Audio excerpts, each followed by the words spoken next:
kan ngai em PH lal than moi hi pukhuang thoma let le pi than tluang ni sai lo le te kara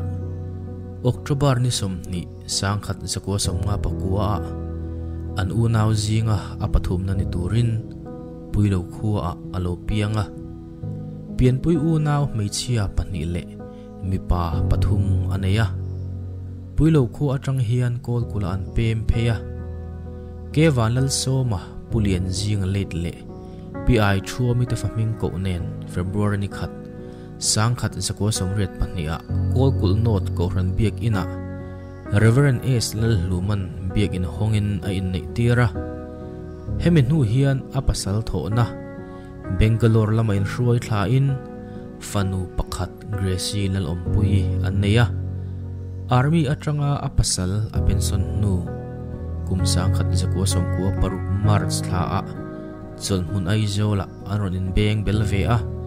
voini thlengi hian an cheng zuita ani PH lal than moi hi Bible chiar le tong try ngai na mi tak ani a pathian fakalam te hinuam ati thin le Bible hi voisom pani chiar chuak to in a voisom pathum na tur chiar mekin Jeremiah tra hla thleng a chiar zo mana ama hi mi tong tamlo le mi tharung thei tak ani a chung le khat le thian te ngai sak mi tak ani baka then rual kom thiam tak ani bok nilai ni apiang in a thian te nen biak ina tong try hon an nei thina som tu an nei chuan mimal ina te hun an mang bok thin ama hi mi zetlom tak ni ma se dikni a hriata chuan huai sen takading tlat le midang te ne na in rem du mi mangai inanga tak ani thinrim ula sual ero sual su in thin urni in tlak pui su se FSC bungli chang somni paruk ti thu hi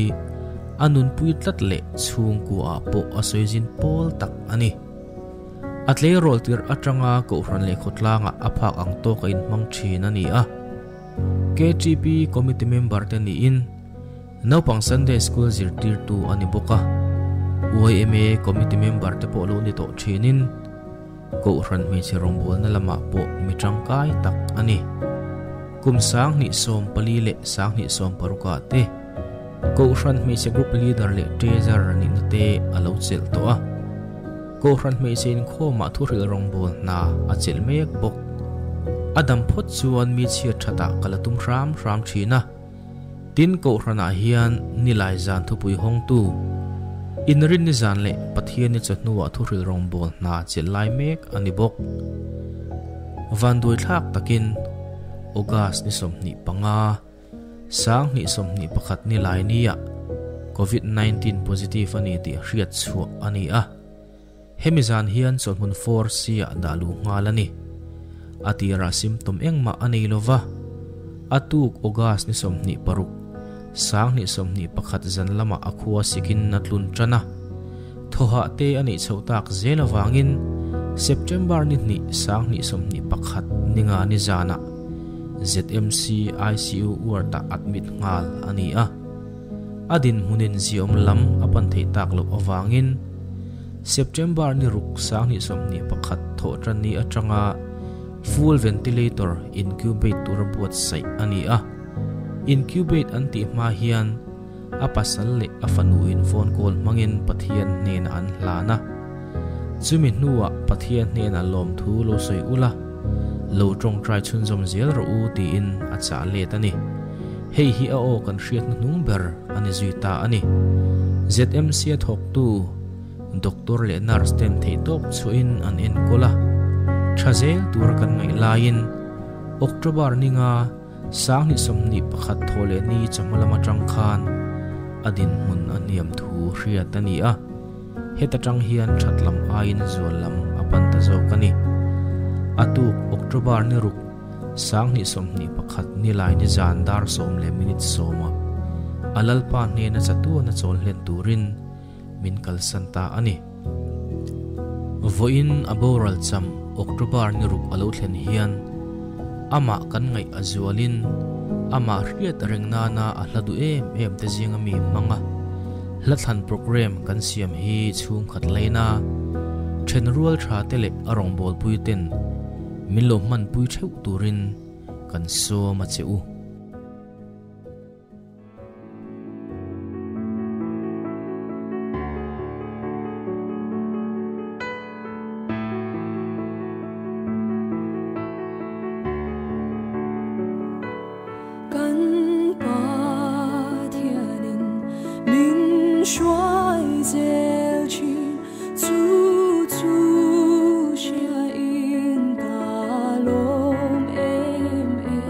God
I thutlunga te hian aderi kan tingai lo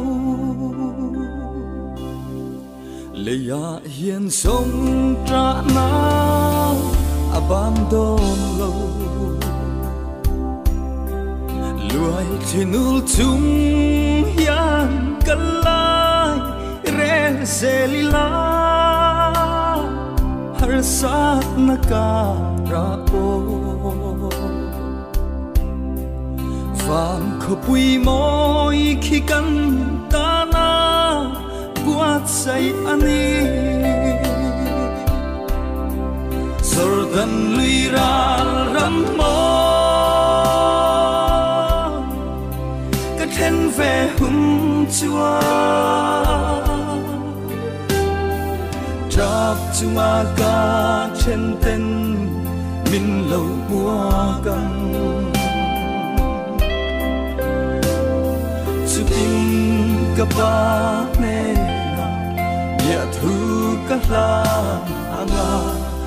I thu thunga te hian aderi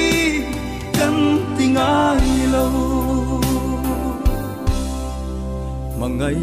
na nen darang kan leng sa ma se rei lo te an kian sai min rel sana lalpa itel lo chua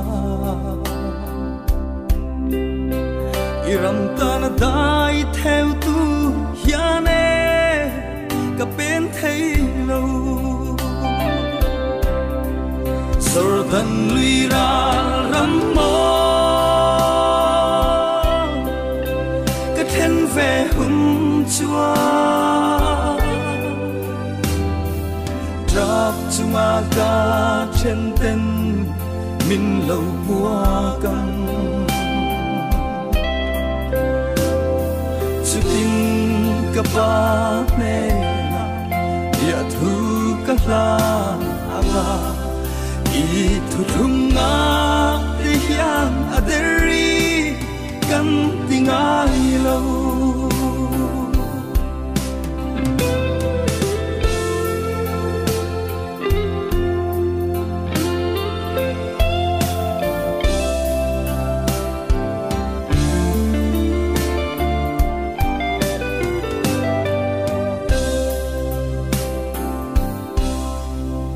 ram min tiam mangai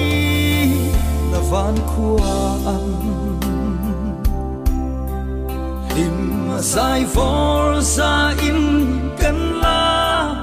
le ve anga kadam to e di in katan tra le lungai na reng re an kian so to ang sordan luira ram mo ka then ve hum chua trap chuma ka chen ten min lo mua căng su tin ka ba ne ya thu ka la anga I thu thunga te hian aderi kan tingai lo I thu thunga te hian aderi kan tingai lo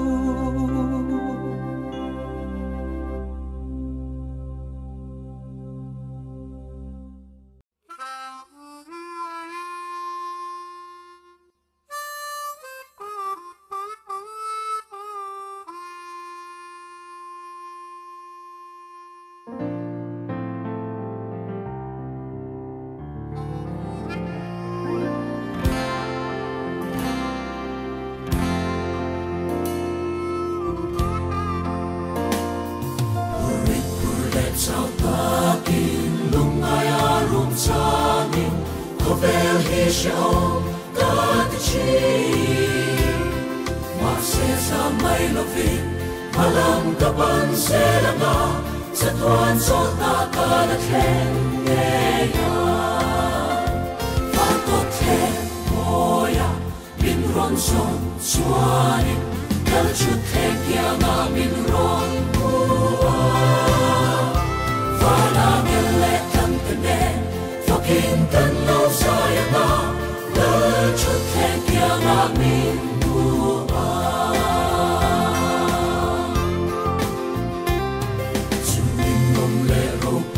sia kan shutiam paklonge atsan ve pokan shelve tuin ro pui taka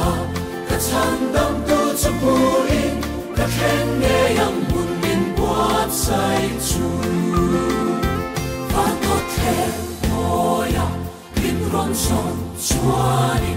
kal chu the kya nga min ron bua Fala ngele tam tene Fokin kan lo saya na La chut kay kia nga min mua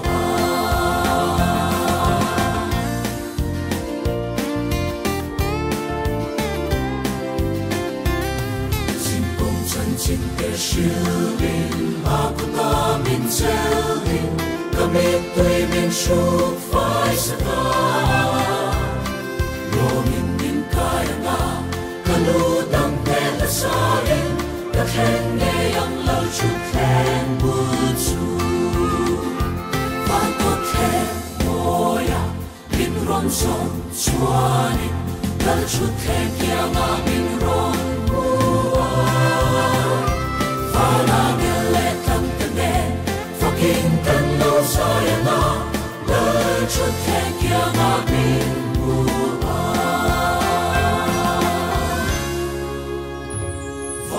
Kher moya min ron son chuani lal chu khen kia nga min ron bua Fana ngele kan tene Fakin kan lo saya nga lal chu khen kia nga min bua Fana ngele kan tene Fakin kan lo saya nga lal chu khen kia nga min bua